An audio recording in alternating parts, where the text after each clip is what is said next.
Good morning everyone.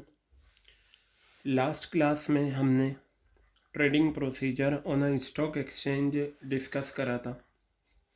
ठीक है, आज हम डिस्कस करेंगे आगे के कुछ और टॉपिक के वो क्या हैं और किस तरीके से हम उसमें करेंगे।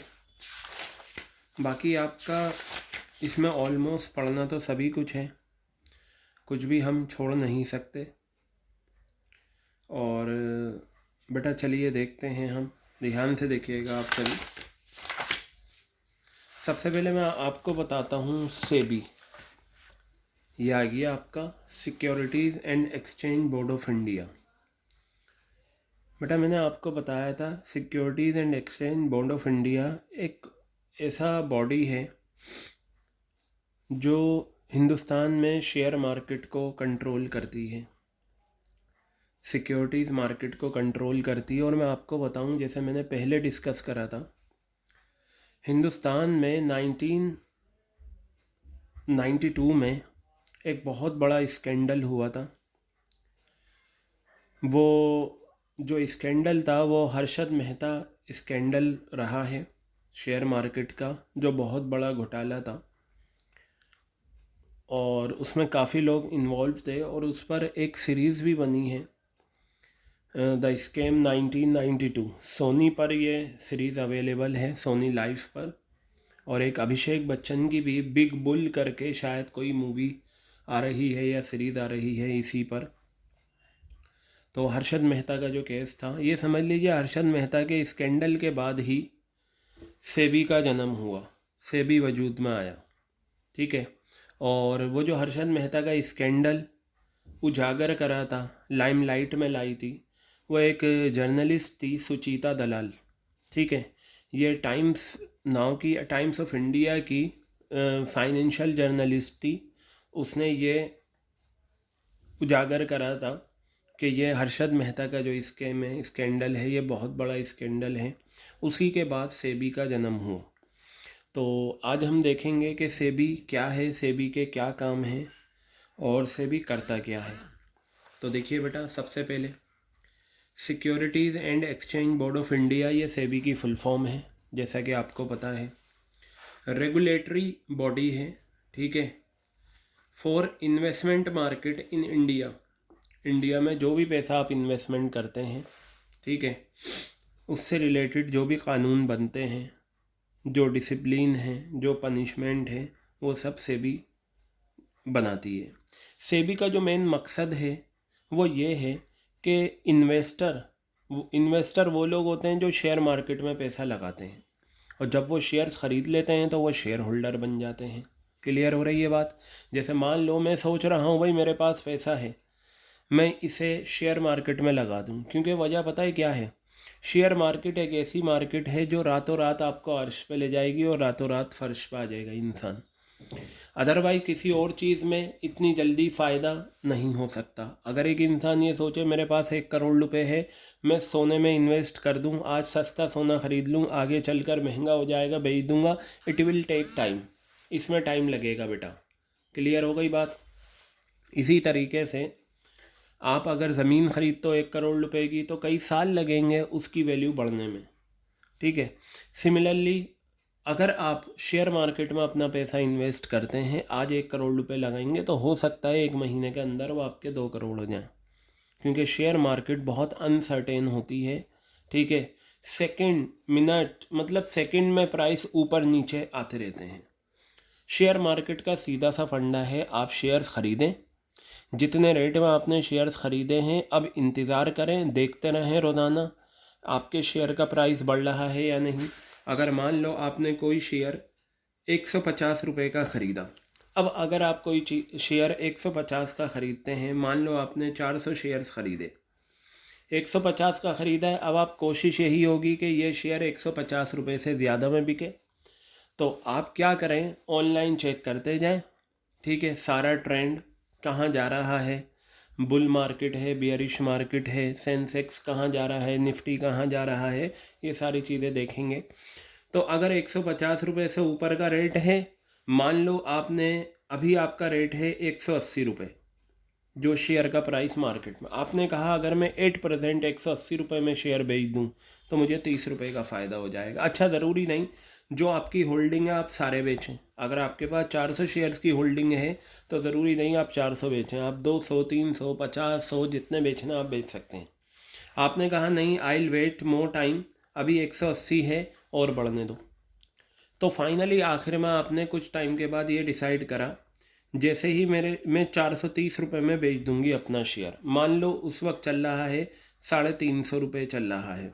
आपने अपने ब्रोकर को बोला, शेर खान को, शेर खान जी जैसे ही शेयर का प्राइस 430 रुपये आ जाए मेरे सारे शेयर बेच देना।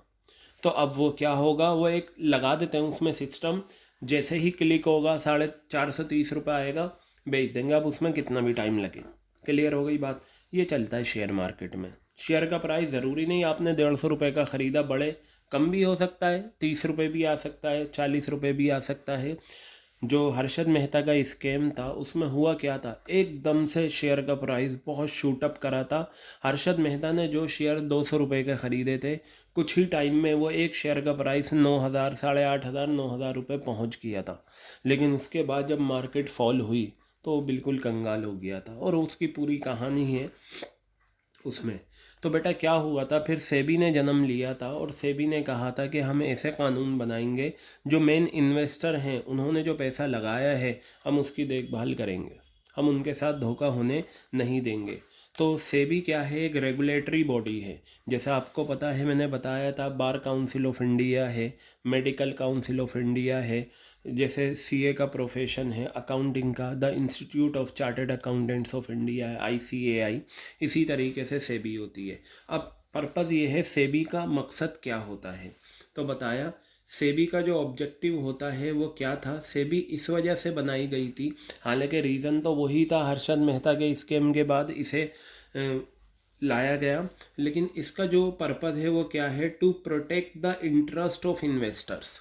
यहाँ वो इंटरेस्ट ब्याज वाला इंटरेस्ट नहीं है। इंटरेस्ट का मतलब ये है कि यहाँ पर जो इन्वेस्टर हैं उनकी जो दिलचस्पी है उसे प्रोटेक्ट करके रखना, एंड फॉर द डेवलपमेंट, ठीक है, मतलब डेवलप करना, और regulation securities market. Securities market का मतलब यही हो गया शेयर मार्केट, और सिक्योरिटीज़ का मीनिंग मैंने आपको बताया था, शेयर्स एंड डिबेंचर्स। क्लियर हो गई बात ये।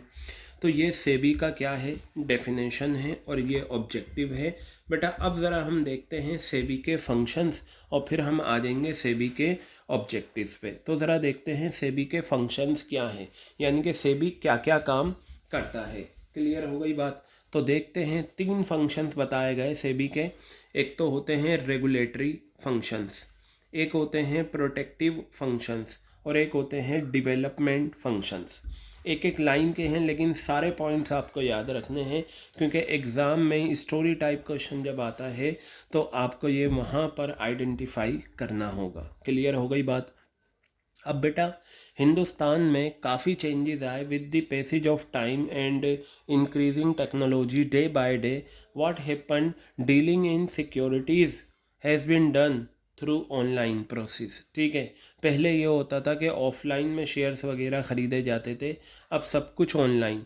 और ये भी हो गया है, कोई भी इंसान हिंदुस्तान का किसी भी कंपनी से डायरेक्ट शेयर नहीं ख़रीद सकता, उसे क्या करना पड़ता है, ब्रोकर्स की हेल्प लेनी होती है। बेचने वाली कंपनी के भी ब्रोकर्स होते हैं और ख़रीदने वाले बंदे के भी ब्रोकर्स होते हैं। तो सबसे पहले, और वो जो ब्रोकर्स होते हैं ना, उन्हें अपने आप को रजिस्टर्ड कराना पड़ता है। रजिस्टर्ड कराने का मतलब ये हो गया कि हाँ, ये अब इन्हें मान्यता मिल गई। जैसे आप देखते हैं ना, लाइसेंस हमें लेना होता है, ठीक है, या हमें किसी कॉलेज में जाके रजिस्ट्रेशन कराना होता है। बस एक सिंपल सा जो भी फॉर्मेलिटीज़ हैं उसे पूरा करके रजिस्ट्रेशन हो जाता है। तो अब आप यहाँ पर देखिएगा, सेबी के जो फंक्शंस हैं उनमें एक रेगुलेटरी फंक्शन है जिसमें 7 पॉइंट्स हैं, और प्रोटेक्टिव फंक्शंस हैं जिसमें 5 पॉइंट हैं, डेवलपमेंट में भी 5 हैं, और आपको सारे ही करने हैं। तो चलिए देखते हैं हम सबसे पहले सेबी के रेगुलेटरी फंक्शंस क्या हैं। सबसे पहले registration of brokers and agents. SEBI का सबसे पहला काम क्या है कि ब्रोकर्स का रजिस्ट्रेशन करना, और अब तो सब कुछ ऑनलाइन हो जाता है। आप देखें registration of brokers, YouTube Google पर डालें सब कुछ आ जाएगा।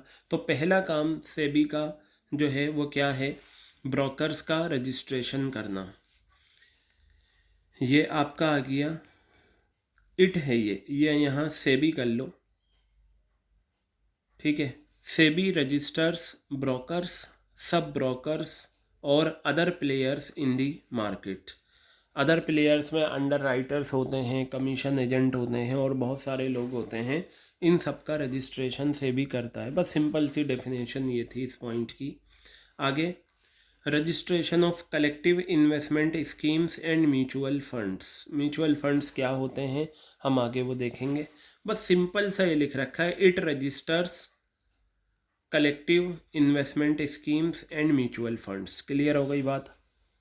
अब ज़रा देखिए यहाँ पर, regulation of stock brokers, underwriters, merchant bankers and businesses in stock exchange and any other securities market.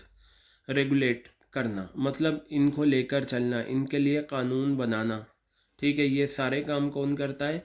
SEBI करता है। तो बेटा ब्रोकर्स तो वही होगा, अंडर राइटर्स भी होते हैं, हम देखेंगे अंडर राइटर, मर्चेंट बैंकर्स होते हैं और जो बिजनेस स्टॉक एक्सचेंज में डील करते हैं, ठीक है। एनी अदर सिक्योरिटीज़ मार्केट, बेटा आगे अभी आप पढ़ेंगे primary market, new market, secondary market, ठीक है। ये सारी चीज़ें आप देखेंगे। और फोर्थ पॉइंट है regulation of takeover bids by companies.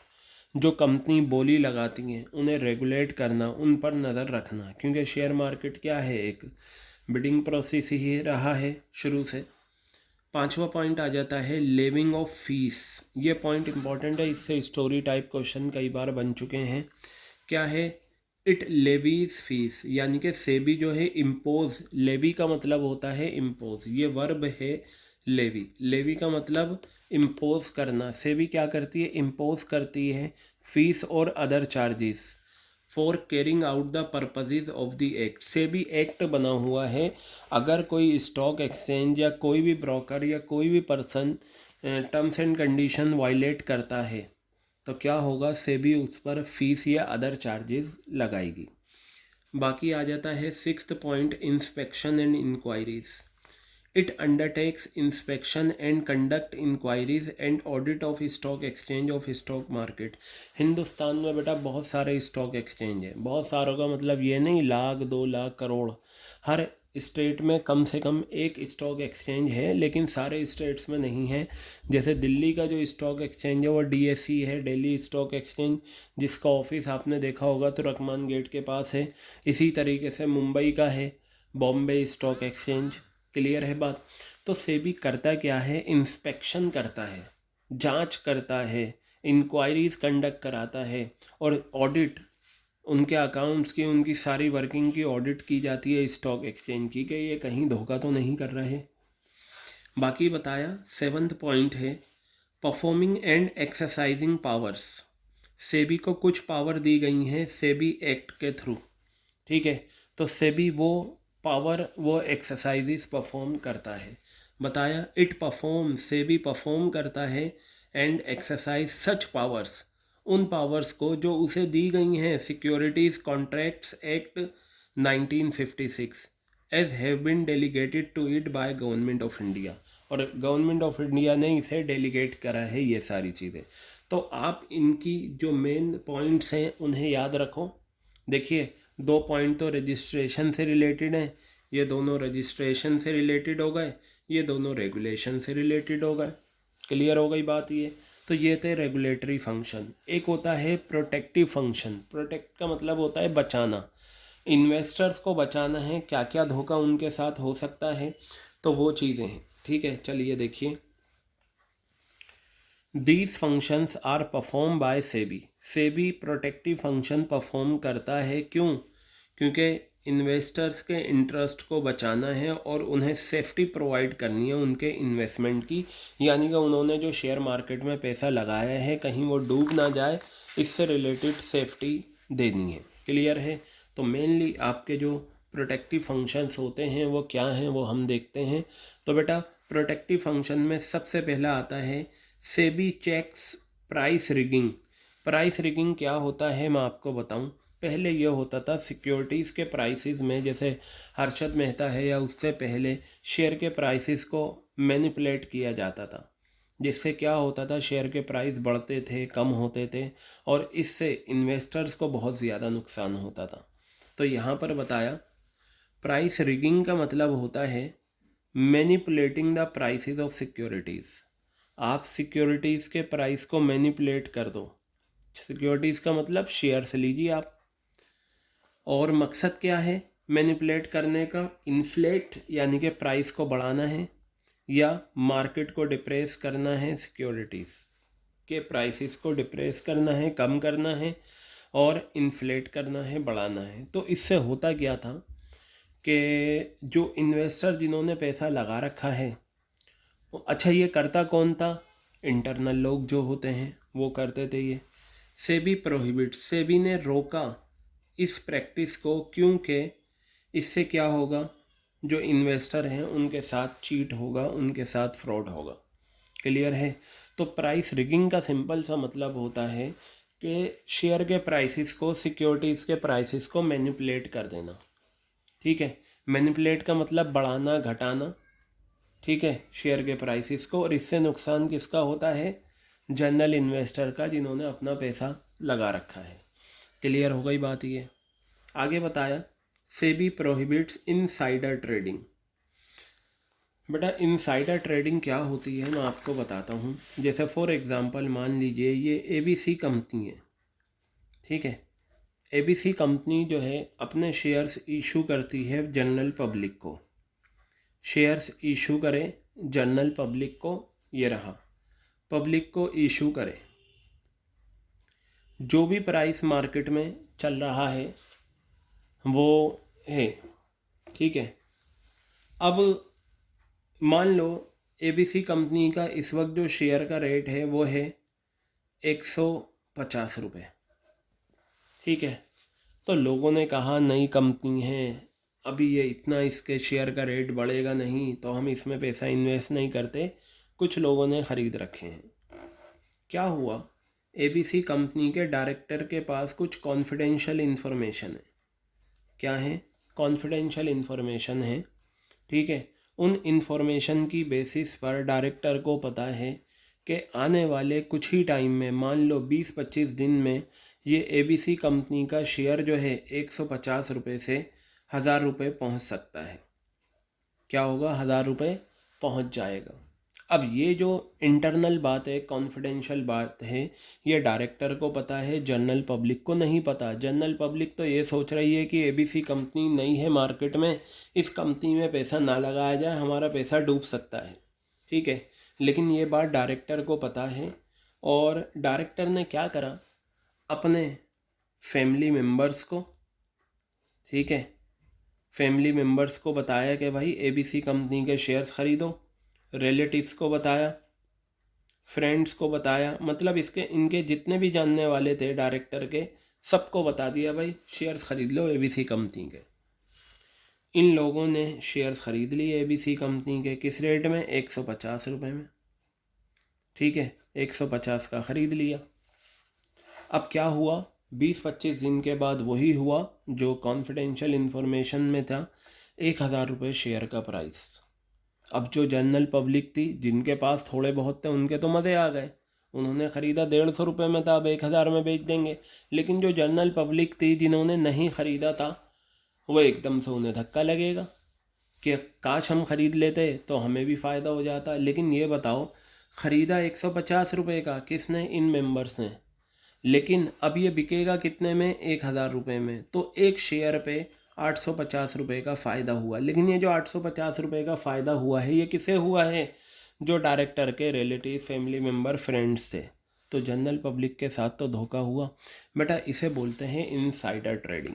क्या बोलते हैं इसे? इनसाइडर ट्रेडिंग बोलते हैं, ठीक है। कि अपने फ़ायदे के लिए कॉन्फिडेंशियल इन्फॉर्मेशन की बेसिस पर जनरल पब्लिक को ना सोचकर अपने रिश्तेदारों या किसी को वो इन्फॉर्मेशन दे देना और शेयर मार्केट से पैसा बनाना। तो इसे इनसाइडर ट्रेडिंग बोलते हैं। और सेबी ने इस इनसाइडर ट्रेडिंग से रिलेटेड कुछ कानून बनाए और ये लगाया कि अगर कोई इंसान इनसाइडर ट्रेडिंग में पाया गया, ठीक है, तो उस पर पेनल्टी इम्पोज होगी। तो ये वो फंक्शन है जो प्रोटेक्टिव फंक्शन में आता है। तो बेटा वही बात यहाँ पर करी, SEBI prohibits insider trading. SEBI क्या करता है, इनसाइडर ट्रेडिंग को प्रोहिबिट करता है। तो यहाँ बताया SEBI controls insider trading. SEBI क्या करता है, कंट्रोल करता है इनसाइडर ट्रेडिंग को एंड इम्पोज करता है पेनल्टीज ऐसी प्रैक्टिसेस पर। अगर कोई इंसान पाया गया इनसाइडर ट्रेडिंग में तो उस पर पेनल्टी इम्पोज हो जाएगी। तो प्रोटेक्टिव में एक तो हो गया प्राइस रिगिंग और एक क्या हो गया आपका इनसाइडर ट्रेडिंग। तीसरा, सेबी रोकता है फ्रॉडुलेंट और अनफेयर ट्रेड प्रैक्टिसेस। सेबी क्या करता है, धोखे वाली जो ट्रेडिंग होती है, फ्रॉडुलेंट और अनफेयर ट्रेड प्रैक्टिसेस को रोकता है। बेटा जैसे मैं आपको बताऊं, आप मार्केट में कुछ सामान लेने गए, शुगर लेने गए 1 kg, दुकानदार ने पैकेट पहले से बना के रख रखा है, उसने आपको पैकेट दे दिया, आप घर लाके चीनी इस्तेमाल करना शुरू। आप ये सोच कर ला रहे हो कि ये जो पैकेट है ये 1 किलो का है, लेकिन कई बार 1 महीने तक आप लेकर आए और आप उसे इस्तेमाल करते रहे। लेकिन क्या हुआ, एक बार आपने उस पैकेट का वेट करा और पता चला कि वो जो वेट है वो 900 ग्राम है, 100 ग्राम कम है शुगर। ठीक है, और ऐसा कई सारे जनरल जो सेलर हैं वो कर लेते हैं। ठीक है, तो अब आपको पता चल गया। ठीक है, अब आप क्या करेंगे, आपने कुछ लोगों को लेकर गए, उसकी दुकान पे देखा जितने भी पैकेट बने हुए थे सब 900 ग्राम थे। तो ये कहलाती है fraudulent and unfair trade practice. तो यही चीज़ शेयर मार्केट में भी होती है।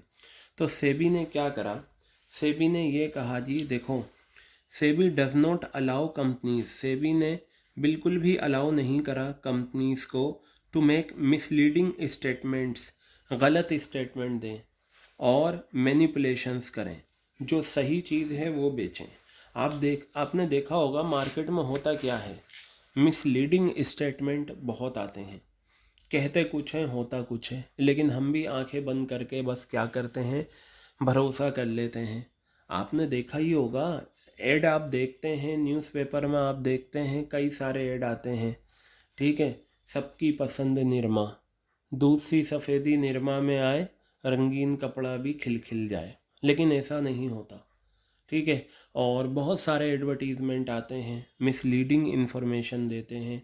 तो सेबी ने ये कहा जी, जो कंपनीज हैं जो शेयर मार्केट में डील करती हैं, एक तो आप कोई भी मिसलीडिंग स्टेटमेंट नहीं देंगे, ना मैनिपुलेशंस करेंगे, अदरवाइज़ क्या होगा, पेनल्टी या फाइन लगेगा। क्लियर हो गई बेटा बात ये। अब ध्यान से देखिए बेटा, जो हमारा, चलिए मैं इस वीडियो को